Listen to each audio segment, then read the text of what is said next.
कोल्हापुरात नवी राजकीय समीकरणं.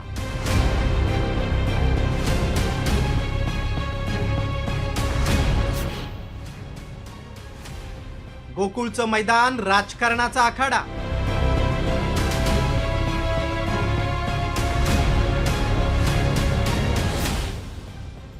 काँग्रेसच्या सतेज पाटलांनी घेतली भाजप नेत्यांची भेट.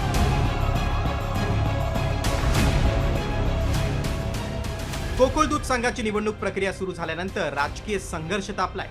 गेल्यावेळी सत्तांतर घडून आणण्यात महत्त्वाचा वाटा असणारे काँग्रेसचे विधान परिषदेचे गटनेते सतेज पाटील आणि राष्ट्रवादी काँग्रेसचे नेते वैद्यकीय शिक्षण मंत्री हसन मुश्रीफ यांच्या वाटा वेगळ्या झाल्यात. या दोन्ही नेत्यांनी एकमेकांना आव्हान देण्यास सुरुवात केली.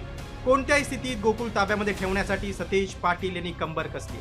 शिरोळ तालुक्याच्या दौऱ्यात त्यांनी थेट भाजपचे ग्रामीण जिल्हाध्यक्ष राजवर्धन नाईक निंबाळकर यांची भेट घेतल्यानं अनेकांच्या भुवया उंचावल्या. निंबाळकरांच्या निवासस्थानी जाऊन सतेज पाटलांनी चर्चा केली. मुश्रीफ महाडिक वादाचा सतेज पाटलांना कसा फायदा होऊ शकतो ते आपण पाहूया. गेल्या निवडणुकीतील पराभवाची महाडिक गटाच्या मनात अद्यापही सल कायम आहे. मुश्रीफ गटानं गोकुळमध्ये तयार केलेल्या नवीन संस्थांवर महाडिक गटाचा आक्षेप आहे. प्रारूप यादीच्या सुनावणी दरम्यान दोन्ही गट आमने सामने आल्यानं संघर्ष समोर आलाय. महायुतीत एकत्र असूनही दोन्ही नेत्यांमधील अंतर्गत राजकीय वाद लपून राहिलेला नाही. याच गटबाजीतून काँग्रेसचे नेते सतेज पाटील राजकीय फायदा घेण्याची शक्यता आहे. दरम्यान वैयक्तिक स्वार्थासाठी कधीही तडजोड करणार नाही असं सांगत सतेज पाटलांनी साम टीव्हीशी बोलताना आपली भूमिका स्पष्ट केली. माझ्या वैयक्तिक स्वार्थासाठी मी कधीही अशा पद्धतीचं कॉम्प्रोमाइज करणार नाही.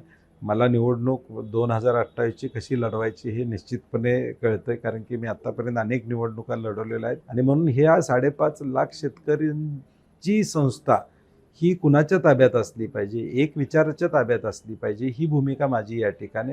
आणि म्हणून शेतकरी भिमुख कारभार करणं ही माझी प्रायोरिटी असणार आहे. दुसरीकडे भाजपच्या नेत्या आणि गोकुळच्या संचालिका शौमिका महाडिक यांनी ही शिरोळ तालुक्यात बैठक घेतली होती. त्या बैठकीलाही निंबाळकर उपस्थित होते. आता सतेज पाटील यांच्या बैठकीतही निंबाळकर दिसल्यानं चर्चेला उधाण आलंय. आम्ही काही काँग्रेसच्या ज्येष्ठ नेत्यांच्या भेटी घेतल्या, त्याच्यामध्ये गणपतराव दादा असतील अशा अनेक लोकांच्या भेटी आम्ही त्या ठिकाणी घेतल्या. तो एक प्रचाराचा एक भाग होता आणि त्या निमित्तानं आमची ही कालची झालेली भेट ही आमच्या घरी आल्यानंतर त्यांची ही सदिच्छा भेट ही निश्चितपणानं गोकुळच्या निवडणुकीच्या प्रचाराचा एक भाग समजून त्याच्याकडं सर्वांनी बघावं. दुसरा कोणताही राजकीय अर्थ त्याच्यामधून काही नव्हता.